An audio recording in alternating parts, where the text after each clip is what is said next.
El rapto del sol, de Baldomero Lillo. Hubo una vez un rey tan poderoso que se enseñoreó de toda la tierra. Fue el señor del mundo. A un gesto suyo millones de hombres se alzaban dispuestos a derribar las montañas, a torcer el curso de los ríos o a exterminar una nación. Desde lo alto de su trono de marfil y oro, la humanidad le pareció tan mezquina que se hizo adorar como Dios y estatuyó su capricho como única y suprema ley. En su incomparable soberbia, creía que todo el universo estábale subordinado, y el férreo yugo con que sujetó a los pueblos y naciones superó a todas las tiranías de que se guardaba recuerdo en los fastos de la historia. Una noche que descansaba en su cámara tuvo un enigmático sueño. Soñó que se encontraba al borde de un estanque profundísimo en cuyas aguas, de una diafanidad imponderable, vio un extraordinario pez que parecía de oro. En derredor de él, y bañados por el mágico fulgor que irradiaban sus áureas escamas, pululaban una infinidad de seres, peces rojos que parecían teñidos de púrpura, crustáceos de todas formas y colores, rarísimas algas e imperceptibles átomos vivientes. De pronto oyó una gran voz que decía: «Apoderaos del radiante pez, y todo en torno suyo perecerá». El rey se despertó sobresaltado e hizo llamar a los astrólogos y nigromantes para que explicasen el extraño sueño.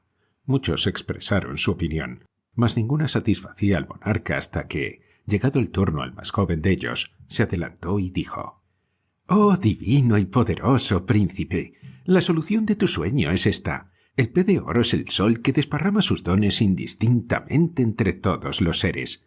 Los peces rojos son los reyes y los grandes de la tierra.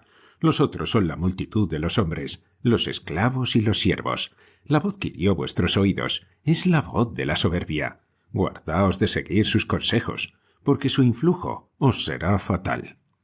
Calló el mago, y de las pupilas del rey brotó un resplandor sombrío. Aquello que acababa de oír hizo nacer en su espíritu una idea que, vaga al principio, fue redondeándose y tomando cuerpo como la bola de nieve de la montaña. Con ademán terrible se echó sobre los hombros el manto de púrpura, y llevando pintada en el rostro la demencia de la ira, subió a una de las torres de su maravilloso alcázar. Era una tibia mañana de primavera, el cielo azul, la verde campiña con sus bosques y sus hondonadas, los valles cubiertos de flores y los arroyos serpenteando en los claros y espesuras, hacían de aquel paisaje un conjunto de una belleza incomparable. Mas el monarca nada vio, ningún matiz, ninguna línea, ningún detalle atrajo la atención de sus ojos de Milano clavados como dos ardientes llamas en el glorioso disco del sol. De súbito un águila surgió del valle y flotó en los aires, bañándose en la luz.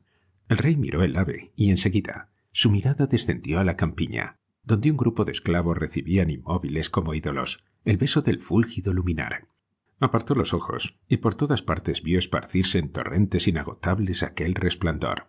En el espacio, en la tierra y en las aguas, miríadas de seres vivientes saludaban la esplendorosa antorcha en su marcha por el azul. Durante un momento el rey permaneció inmóvil contemplando al astro y vislumbrando por la primera vez, ante tal magnificencia, la mezquindad de su gloria y lo efímero de su poder.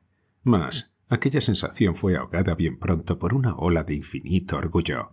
El rey de los reyes, el conquistador de 100 naciones puesto en parangón, y en el mismo nivel que el pájaro, el ciervo y el gusano. Una sonrisa sarcástica se dibujó en su boca de esfinge, y sus ejércitos y flotas cubriendo la tierra, sus incontables tesoros, las ciudades magníficas desafiando las nubes con sus almenados muros y soberbias torres, sus palacios y alcázares, donde desde sus cimientos hasta la flecha de sus cúpulas no hay otros materiales que oro, marfil y piedras preciosas, acuden en tropel a su memoria con un brillo tal de poderío y grandeza que cierra los ojos deslumbrado. La visión de lo que le rodea se empequeñece. El sol le parece una antorcha vil, digna apenas de ocupar un sitio en un rincón de su regia alcoba.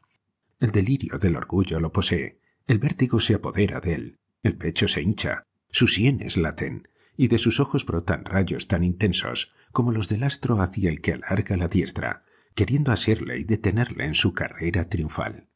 Por un momento permanece así, transfigurado, en un paroxismo de infinita soberbia, oyendo resonar aquella voz que le hablara en sueños. «Apoderaos de esa antorcha y todo lo que existe perecerá». ¿Qué son ante tal empresa sus hechos y los de sus antecesores en la noche pavorosa de los tiempos? menos que el olvido y que la nada, y sin apartar sus miradas del disco centelleante, invocó a Ra, el genio dominador de los espacios y de los astros. Obediente al conjuro, acudió el genio envuelto en una tempestuosa nube preñada de rayos y de relámpagos, y dijo al rey con una voz semejante al redoble del trueno: «¿Qué me quisiste, oh tú, a quien he ensalzado y puesto sobre todos los tronos de la tierra?» Y el monarca contestó: «Quiero ser el dueño del sol y que él sea mi esclavo». Calló Ra, y el rey dijo: «Pido, tal vez, algo que está fuera del alcance de tu poder». «No, pero para complacerte, necesito el corazón del hombre más egoísta, el del más fanático, el del más ignorante y vil, y el que guarda en sus fibras más odio y más hiel». «Hoy mismo los tendrás», dijo el rey, y el denso nubarrón que cubría el alcázar se desvaneció como nubecilla de verano.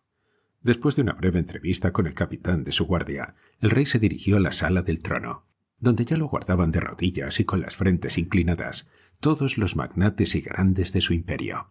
Colocado el monarca bajo la púrpura del dosel, proclamó un heraldo que, bajo pena de la vida, los allí presentes debían designar al rey al hombre más ignorante, al más fanático, al más egoísta y vil, y al que albergase más odio en su corazón.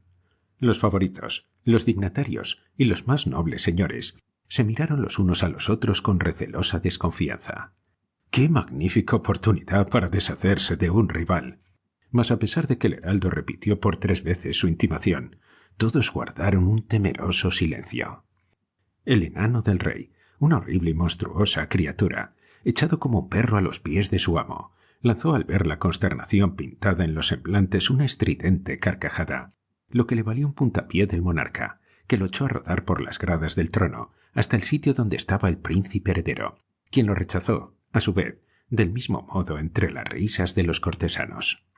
Por un instante se oyeron los rabiosos aullidos del infernal aborto, hasta que, de pronto, enderezando su desmedrada personilla, gritó con un acento que hizo correr un escalofrío de miedo por los circunstantes: «Si aseguras a mi cabeza su permanencia sobre los hombros, yo, oh divino príncipe, te señalaré a esos que tus reales ojos desean conocer». El rey hizo un signo de asentimiento, y el repugnante engendro continuó: «Nada más fácil que complacerte, oh rey. ¿Deseas saber cuál de tus vasallos posee el corazón más vil? Pues no solo te presentaré uno, sino toda una legión».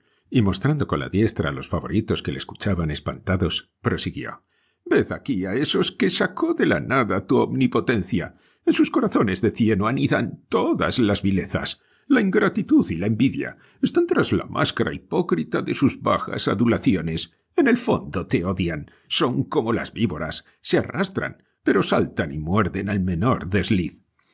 Enseguida, volviéndose hacia el sumo sacerdote y señalándolo junto con los magos y los nigromantes, dijo: «Ved ahí al más fanático y a los más ignorantes de tus súbditos. Sus dogmas son absurdos, falsa su ciencia y su sabiduría necedad».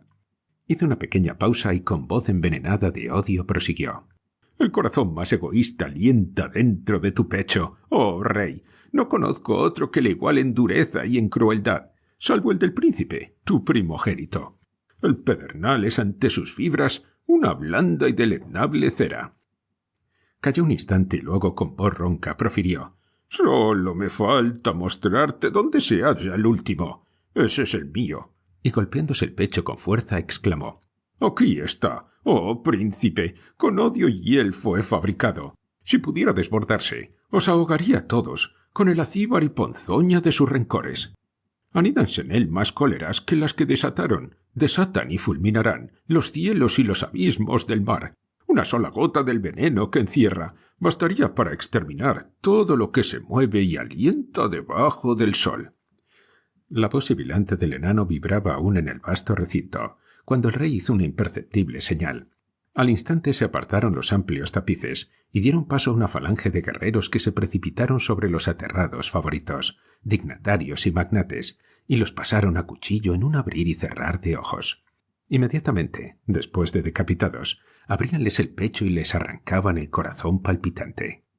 El joven príncipe, al ver aquella carnicería, de un salto se puso junto a su padre, mas el monarca, alzando el pesado cetro de oro, Lo descargó sobre la desnuda y juvenil cabeza con la celeridad del relámpago.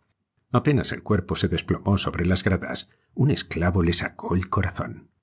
El enano, al ver que el soldado avanzaba hacia él con el alfanje en alto, gritó: «¡Oh, rey! ¿Has prometido?» Y una voz, en la que vibraba un acento de ferocidad implacable, resonó en lo alto del soberbio trono: «Arrancadle, vivo, el corazón». Han pasado 2 días. El rey se encuentra en su cámara más hosco y torvo que nunca, cuando de improviso ve en forma de una serpiente de fuego la temerosa aparición de Ra.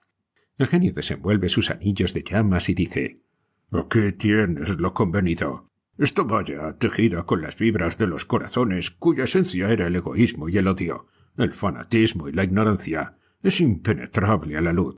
Los rayos del sol se romperán contra ella, sin que logren atravesarla jamás. Aunque su volumen es tan pequeño que puede ocultarse en el hueco de la mano, sus pliegues, distendidos, cubrirán toda la tierra. Oye y graba en tu memoria lo que has de hacer.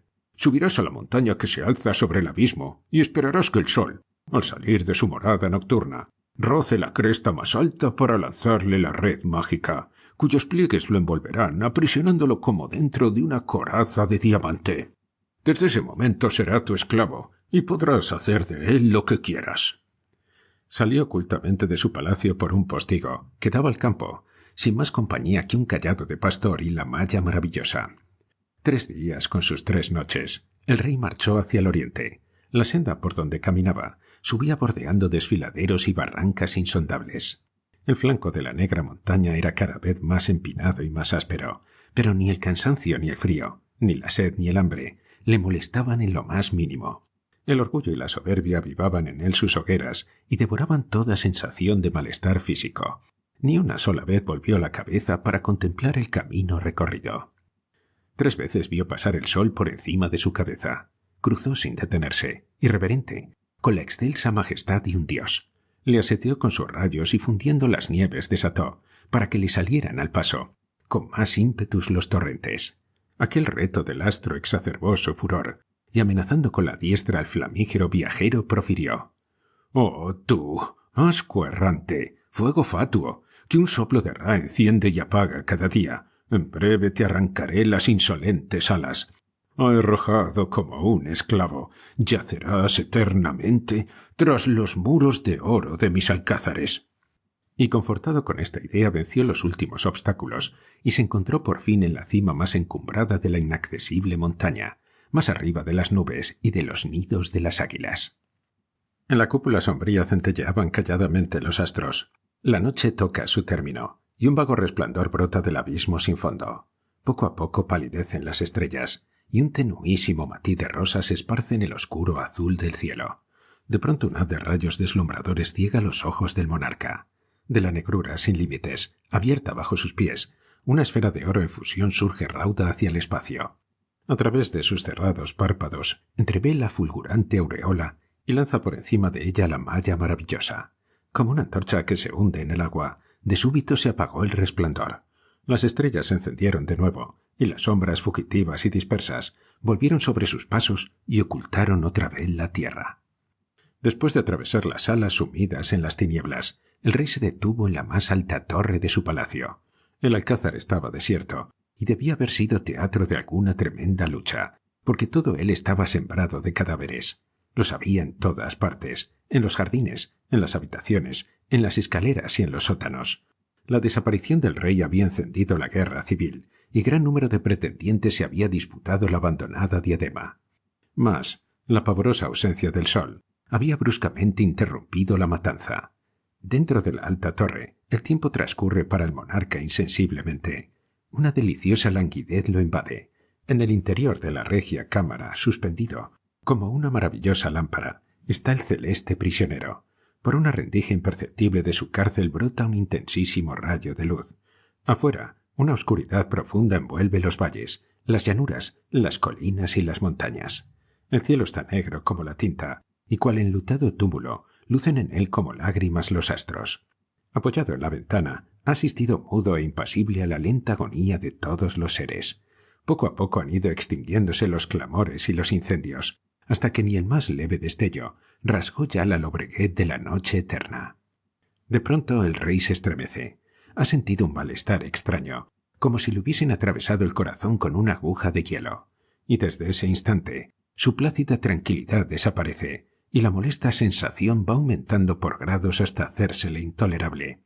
Siente dentro del pecho un frío intensísimo que congela su carne y su sangre, y lleno de angustia, evoca de nuevo a Ra, el genio dominador de los espacios y de los astros, quien contesta a sus súplicas con ironía desalentadora.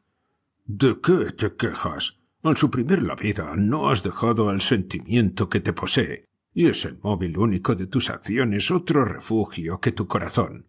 Para expulsarle, sería menester que vibrase en las muertas fibras un átomo de piedad o amor. Apenas el genio lo hubo dejado, la desesperación se apoderó del monarca, mas de súbito rasgó sus vestiduras y expuso el pecho desnudo al rutilante rayo de luz. Pero ni el más ligero alivio viene a confirmar su esperanza. Entonces clava sus uñas en las carnes y se abre el pecho, dejando al descubierto su frígido corazón, al contacto del cual el haz luminoso se debilita y decrece con asombrosa rapidez. Dijérase un caño de oro líquido cayendo en un tonel sin fondo, y que desmaya y se adelgaza, hasta convertirse en un hilo, en una hebra finísima. De pronto, como una antorcha, como un fuego fatuo que se extingue, la última chispa brilla, parpadea, desvaneciéndose en la oscuridad. A pesar de que el sol ha cambiado de cárcel y lo lleva ahora en su corazón, parécele que toda la nieve de las montañas se hubiese trasladado allí. Sube, entonces, a la ventana y se precipita al vacío, en el cual, como si alas invisibles le sostuviesen, desciende blandamente hasta que toca con sus pies la tierra. La campiña está alada como un ventisquero y envuelto en tinieblas impenetrables. Camina la aventura con los brazos extendidos, huyendo como medroso fantasma de la agonía del universo. Cuando las ciudades no fueron sino escombros humeantes y las selvas montones de cenizas, cuando todo combustible se hubo agotado, los hombres cesaron de disputarse un sitio en torno de las hogueras moribundas y se resignaron a morir. Entonces, a la escasa luz de las estrellas, en la negra oscuridad que los rodeaba, buscáronse los unos a los otros, marchando a tientas con los brazos extendidos, huyendo del silencio y de la soledad del planeta muerto. Y cuando sus manos tropezábanse en las tinieblas, hacíanse para no soltarse más. Aquel contacto producía en sus yertos organismos una reacción inesperada. El débil calor que cada uno conservaba parecía multiplicar su potencia, deshelábase la sangre, el corazón volvía a latir, y esa cadena viviente, aumentada sin cesar por eslabones innumerables, se extendía a través de los campos, por sobre las montañas, los ríos y los mares helados. Mas cuando esos cordones se soltaron, faltó un eslabón para que una cadena sin fin enlazase todas las vidas, fundiéndolas en una sola y única, invulnerable a la muerte. De pronto, el monarca sintió que el piso faltaba bajo sus pies, agitó los brazos buscando un punto de apoyo, y dos manos estrecharon las suyas sosteniéndolo amorosamente. Aquellas manos eran duras y ásperas, tal vez pertenecían a un siervo o a un esclavo, y su primer impulso fue rechazarlas con horror. Mas estaban tan yertas, tan heladas, había tanta ternura en su sencillo ademán, que un sentimiento desconocido hizo que devolviera aquella presión. Sintió, entonces, que penetraba en él un fluido misterioso, ante el cual el hielo de sus entrañas empezó a fundirse como la escarcha al beso del sol, desbordándose súbitamente de su corazón, cual si se volcase el recipiente de un mar, el raudal flamígero cuyo curso marcan en el infinito los ortos y los ocasos. Y por la cadena inmensa, a través de las manos entrelazadas, pasó un estremecimiento, una cálida vibración que abrazó todos los pechos, anegando las almas en un océano de luz. Disipáronse los espíritus, las sombras, y el más allá, el arcano indescifrable, salió del caos de su negra noche, y cada cual se penetró de que el incendio que ardía en sus corazones irradiaba sus lenguas fulguradoras hacia lo alto, donde se condensaban en un núcleo, que fue creciendo y agigantándose hasta estallar allá arriba, encima de sus cabezas, en un torbellino deslumbrador. Y aquel foco ardiente era el sol, pero un sol nuevo, sin manchas, de incomparable magnificencia que, forjado y encendido por la comunión de las almas, saludaba con la áurea pompa de sus resplandores a una nueva humanidad.